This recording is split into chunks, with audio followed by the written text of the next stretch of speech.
Bonjour.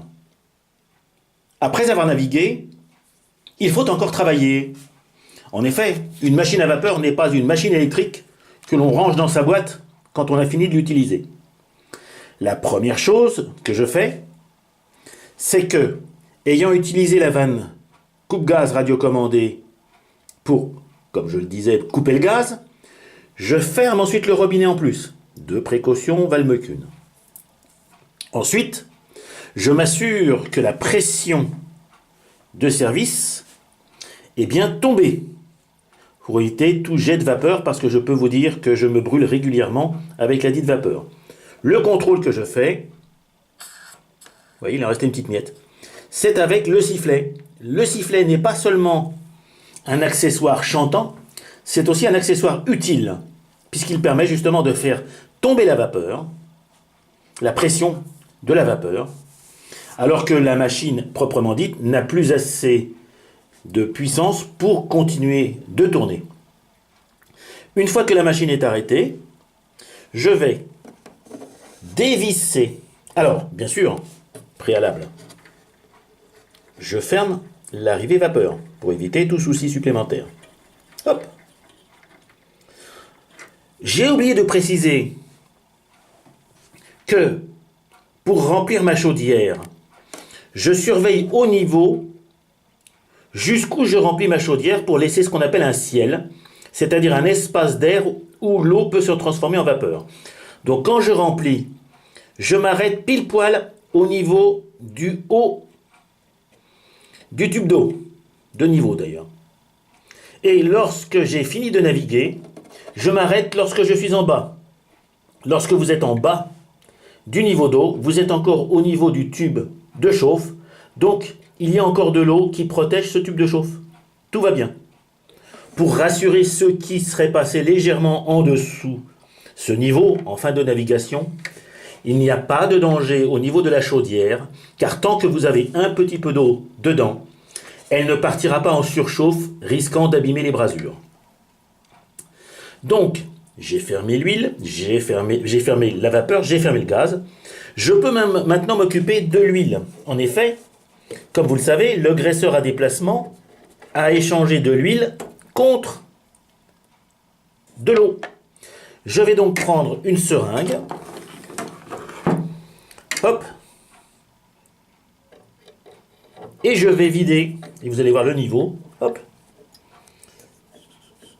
Ce que j'ai tourné.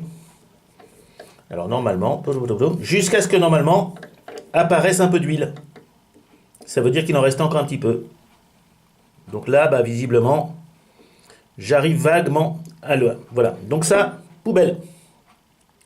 Je ne le jette pas n'importe où. En tout cas, quand je suis en manifestation, je ne le jette pas n'importe où. J'ai une bouteille pour récupérer tout, bien sûr.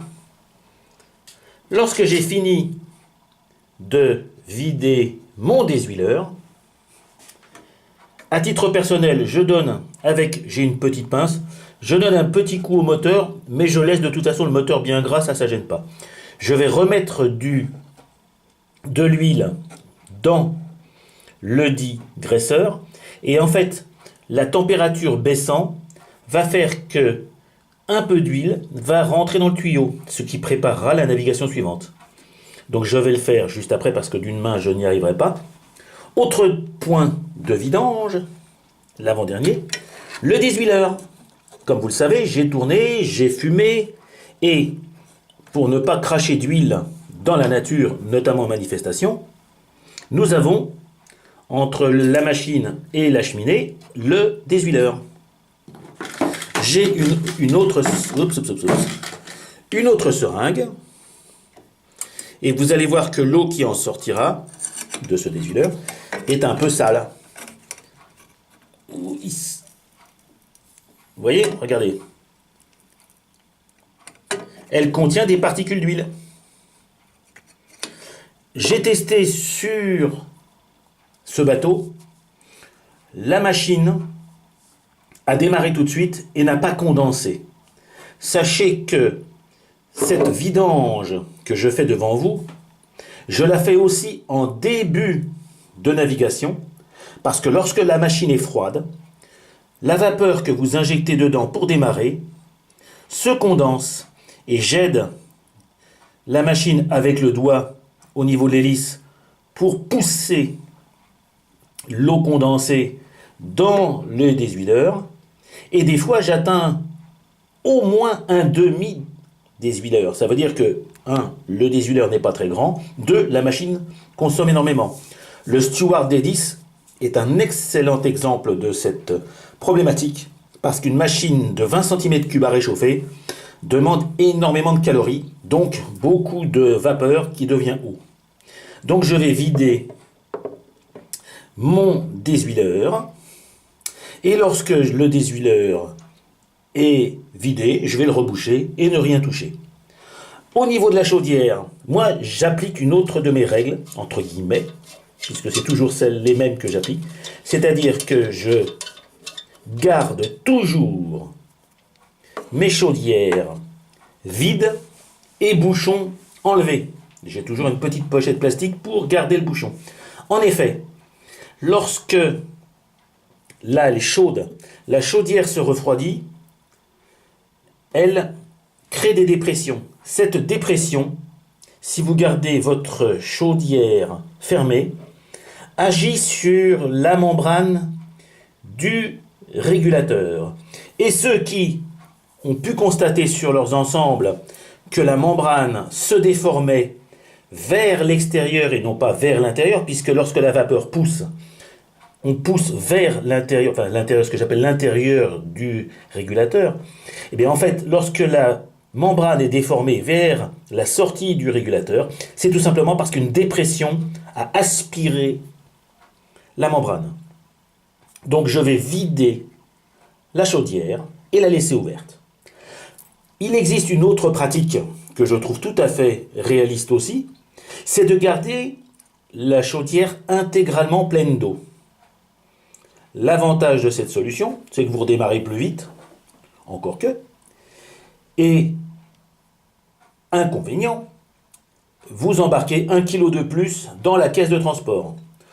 En aucun cas, il n'est souhaitable de laisser le niveau mi-niveau. C'est-à-dire que même si j'utilise de l'eau déminéralisée, il y a toujours des résidus qui arrivent à se glisser dans la chaudière ou la chaudière elle-même génère ces impuretés qui font que le niveau, si vous le gardez longtemps comme ça dans la caisse, ça laisse une trace.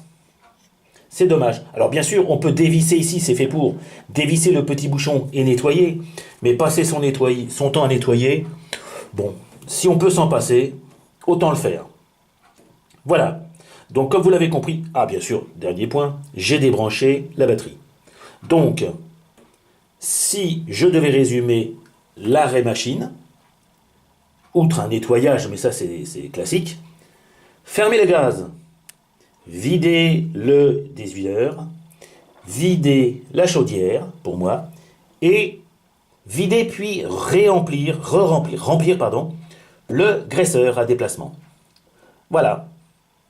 Eh bien écoutez, j'espère que ces quelques explications vous suffiront pour comprendre maintenant comment on commence et comment on termine une navigation. Merci et au revoir les amis.